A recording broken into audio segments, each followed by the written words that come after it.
Early morning, January 3rd, 2026. Caracas was still asleep. Then, within minutes, something that felt almost impossible happened. U.S. Special Forces launched a direct raid into Venezuela's capital, and President Nicolás Maduro and his wife were taken into custody. The world was stunned, but what followed was even more chilling. Russia and China, the two powers long seen as Maduro's political shield, were nowhere to be seen when it mattered most. No warships, no emergency military response, no attempt to stop it, just silence. So what really happened? Were Russia and China caught off guard, or did they deliberately step aside for reasons far bigger than Maduro himself?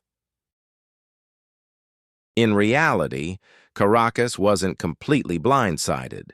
Weeks before the raid, Washington had been steadily tightening the pressure. Statements hardened, military signals multiplied, and legal narratives were carefully prepared. This wasn't loud diplomacy. It looked more like a script, written in stages, executed step by step.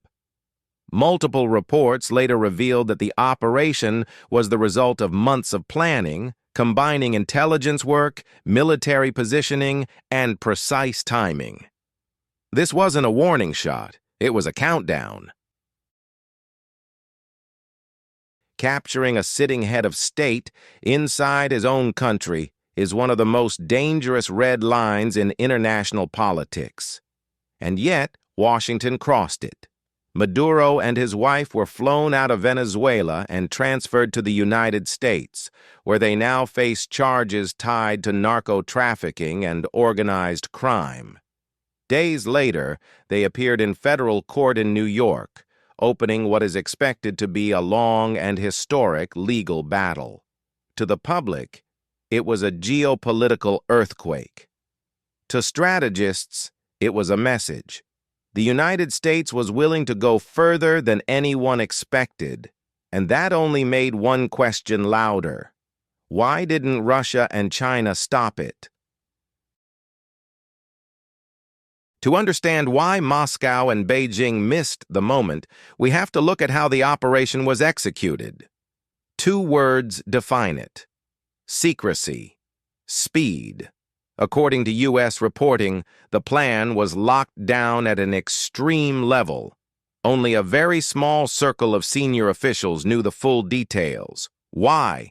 Because in modern warfare, the most dangerous threat isn't firepower, it's leaks. A single warning, even a few hours, could have turned the raid into a disaster. The second factor was speed. Not speed for drama, but speed designed to deny reaction. The operation followed a classic reaction denial model: disrupt coordination, cut communications, create confusion, and buy just enough time for extraction. By the time Moscow or Beijing realized something was wrong, the operation was already ending.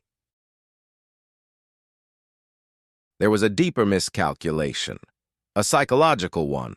For decades, major powers operated under an assumption that certain lines would never be crossed. Sanctions? Yes. Blockades? Possibly. Limited airstrikes? Maybe. But openly seizing a sitting president?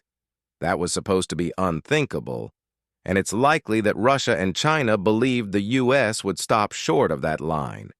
They prepared for diplomacy. Washington prepared for a raid. While one side was still thinking in legal frameworks and diplomatic timing, the other had already switched to special operations logic, and that mismatch created a strategic blind spot. Even if Russia and China had wanted to respond forcefully, the question remains, did they actually have the freedom to do so?